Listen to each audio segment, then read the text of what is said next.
passer dans notre Gourma et le Burkina 3 colonnes pour faire jonction et aller attaquer soit Gao, soit Sévaré. Un autre axe est sorti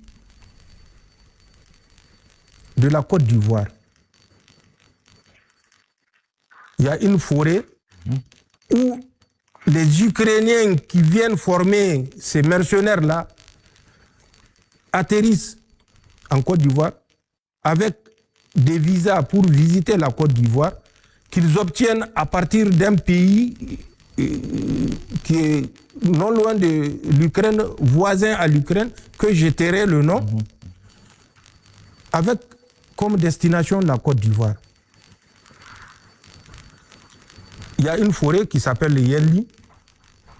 C'est là-bas que tous ces terroristes-là sont formés en Côte d'Ivoire.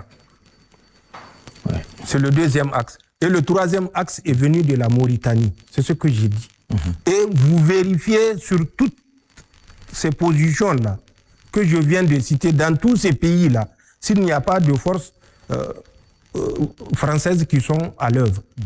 Les services français sont dans ces pays que j'ai cités et ces services français, peut-être à l'insu ou au su de ces autorités qui organisent ces actions contre nos pays.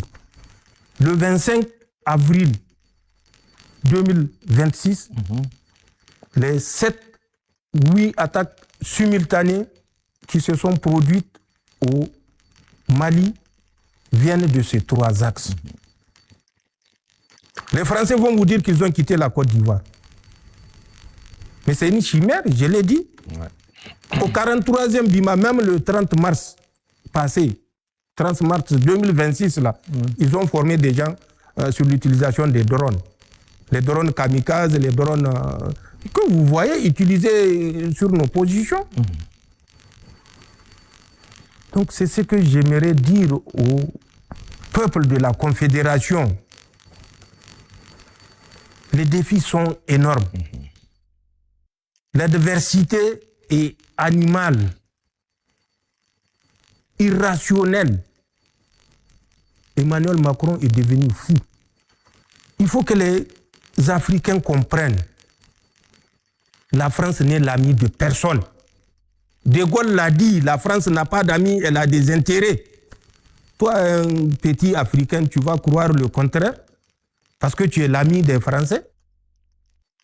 Il faut que les gens soient rationnels, qu'ils soient lucides.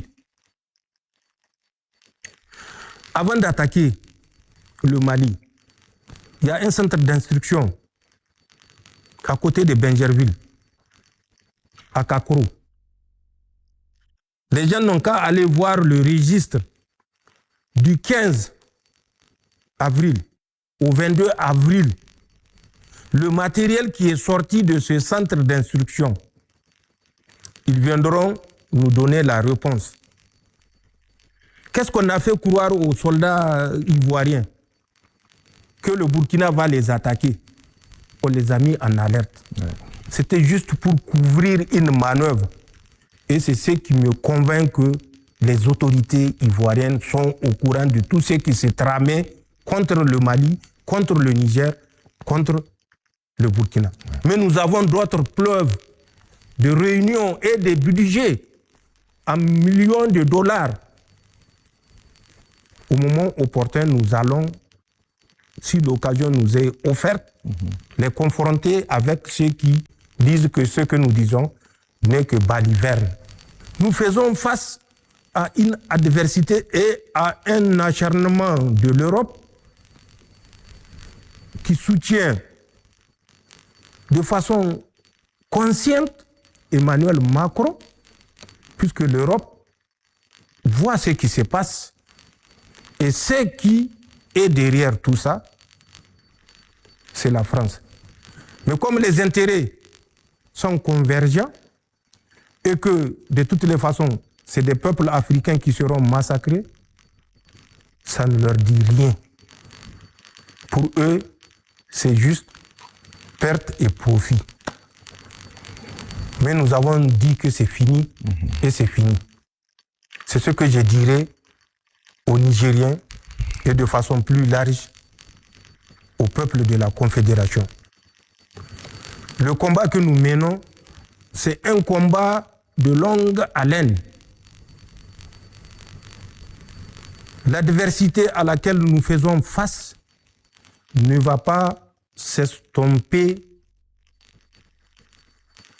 de si tôt ou par juste une prise de conscience de quelqu'un qui n'a pas de conscience. Il faut que nous soyons convaincus de ça pour ne plus nous laisser manipuler. Parce que malheureusement, c'est ça.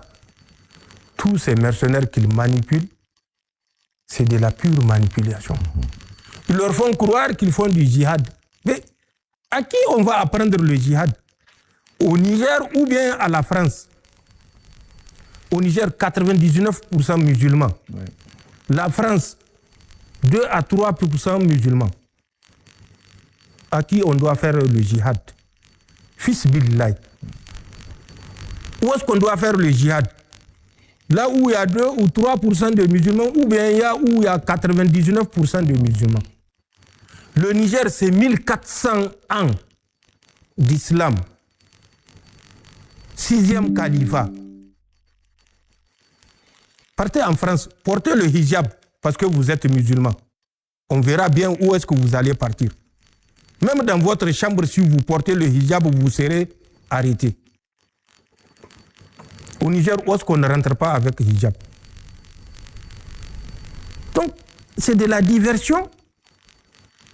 S'il y a bien quelqu'un qui mérite le djihad, ce n'est pas le Niger, ce n'est pas le Burkina, ce n'est pas le Mali.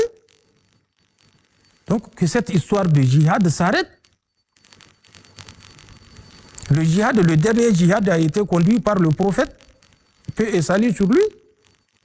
Mais depuis lors, quel djihad encore? Et particulièrement quand on connaît la moralité de ceux qui sont censés exécuter ce djihad, qui volent, qui violent, qui pillent, qui tuent, qui brûlent. C'est ça le djihad? Non, il faut arrêter. Il faut arrêter. Vous défendez les intérêts de l'Europe et particulièrement de la France d'Emmanuel Macron, l'homme du règne à l'article 49.3, et vous défendez que ses intérêts. Le reste n'est que chimère.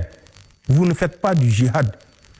J'ai vu pour l'attaque de l'aéroport, ils disent à leurs combattants, citez les noms d'Allah, même si vous êtes mort, vous allez partir au paradis. Et vous ne sentirez pas la souffrance. Mais ils vont souffrir plus que la souffrance, ces gens-là. Et leur itinéraire les conduit direct au Jahannama. Ce n'est pas au paradis Firdaus. Donc, il faut que les gens se réveillent. Ceux qu'on manipule, réfléchissez.